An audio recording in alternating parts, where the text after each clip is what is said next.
The Color Purple musical drama that was released on Christmas was wonderful. This story that was written by Alice Walker in 1982 was released as a film in 1985 was wonderful. I saw the first version, and this version that was released on Christmas did not disappoint. This story of resilience and sisterhood in a society that was very sexist and racist. What a beautiful story, and just how it unfolded. Spoiler alert, if you have not seen the film yet, I certainly am going to be talking about the film, but talking about it from a financial perspective. My name is Barbara Welch, and I am the Good Life Money Coach. I offer small business and personal finance education, and I am going to be talking today about 5 lessons that I learned from this wonderful film, The Color Purple. So let's get started. So The Color Purple, just for context before we get into the 5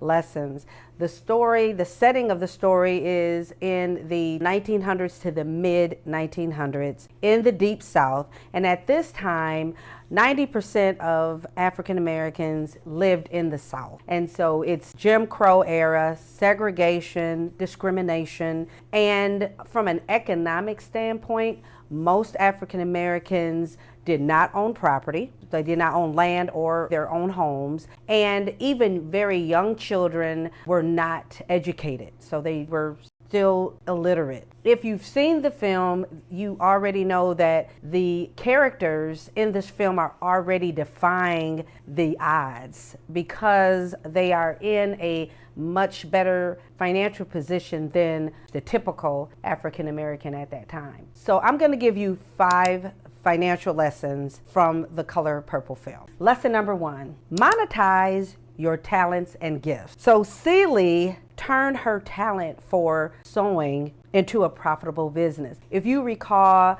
the beautiful scene where she is reflecting on her experience with her late mother and how she taught her, passed down this skill to sew. And Celie was just such a gifted seamstress. And so throughout the film, you saw how she just brought love and care to people that she shared her gift with. So making baby blankets and quilts, and we saw those beautiful quilts that were displayed at the end of the film when her family arrived from Africa, and when she was visiting Sophia and brought her this beautiful garment. So we knew that that was something that she already shared. She was very gifted at it, but she had never seen herself having it be a profitable business. And something that I really want to just bring out at this point is that you can be gifted, right? And you can have all these talents, but until you believe that it's possible, then you are going to withhold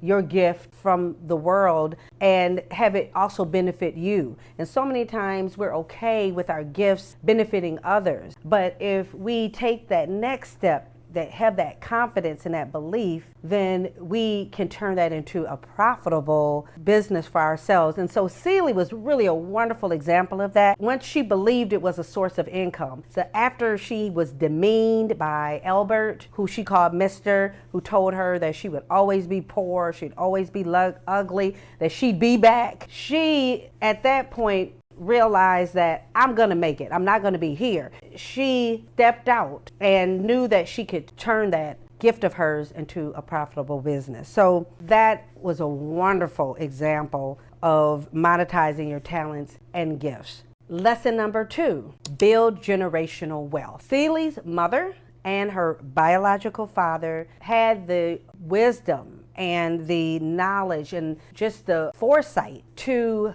leave a legacy for both Celie and Nettie in the film. And even beyond that, they, as I had given context earlier about the economic situation of African Americans in the 20th century, they were able to purchase a home, purchase land, have a home built, and also purchase land and build a store and run a business. It's not like it wasn't happening in this time in our history, but it was very rare. And so as I reviewed the census from 1900, there was a very small percentage of African Americans that did own businesses. So that in itself, I mean, you have a black family that owned a business, and then to have the wisdom and the insight to leave a legacy for their daughters. And how did they do that? They named their daughters in their deed. That was estate planning. There are things that are still great ideas that have historically stood the test of time. And one of those things are making sure that we have our estates in order for our children. So wonderful example of how this gift, this inheritance that Celie and Nettie were able to receive just set them up. It changed the trajectory of their lives. It really just unlocked the door and paved a future. Lesson number 3 is invest in land. Brutal as Alice Walker's character Albert is, or Mr., as brutal as he was in The Color Purple, when he had a change of heart after he lost his crop was destroyed, and he was humbled and he was seemingly destitute, even then he realized that he had value in his land. Albert had inherited land from his grandfather, a farm, and he worked that farm, which is another example of generational wealth, and was able to have a home. He was able to pay a dowry when he took Celie to be his wife or live-in maid. Albert understood that there was value in that land, and so he was able to sell some of that land to cover the immigration and travel costs for Nettie and Celie's children to return back to the States. And a key here is understanding how valuable land is. It's vital for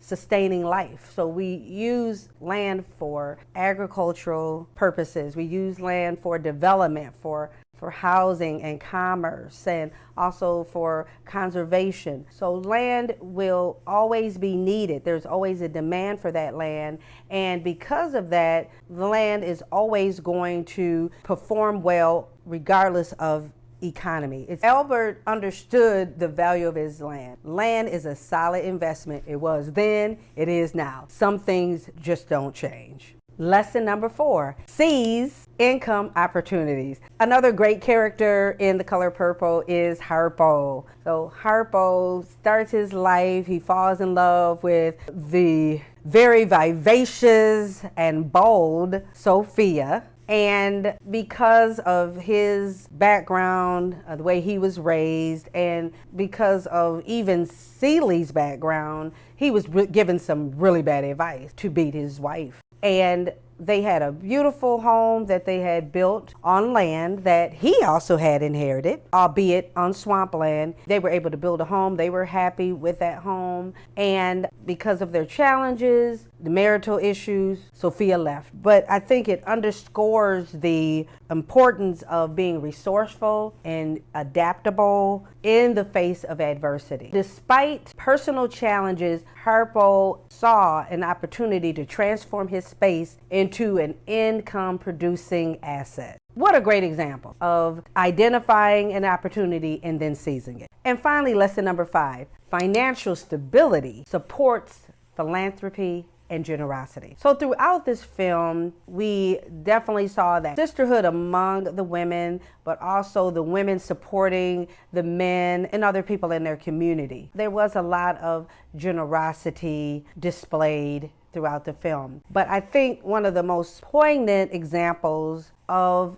generosity and philanthropy was between Shug and Celie, or Shug for Celie. In the film, you recall Shug leaving and saying she would be back. So I'm gonna just take a little creative license. And my thought is, I can remember in the film when Shug was getting ready to perform at Harpo's juke joint, and Squeak had volunteered that she could perform if Shug couldn't. And Shug said, she kind of just moved forward and said, no, I'm ready. I'll be here. And she made a comment that she can't let people forget who Shug is. So it's almost like she was in a place in her career where she needed to get her finances together. She wanted to settle down and, get some roots. And so we saw that, right? We saw where she got married and she was able to get this beautiful home.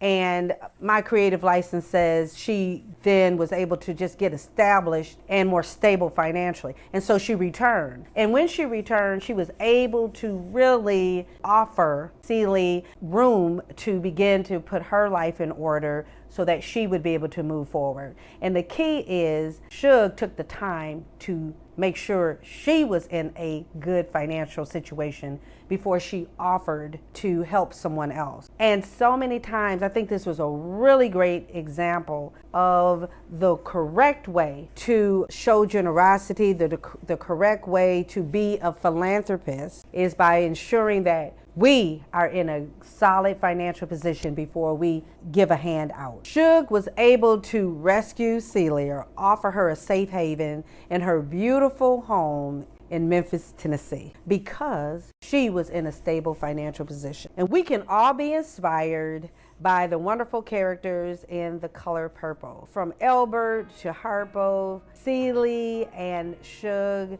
they all give us some really great financial lessons that we can bring into our lives as we look to build wealth and live a life that we are proud of, that we are excited about. So this was so much fun to do this, and I'd love to be able to bring financial lessons from other movies. So let me know what you thought about this. Give me some ideas about movies you'd like me to observe and draw the financial lessons out of. I always want to leave you with this. Remember, it's your life.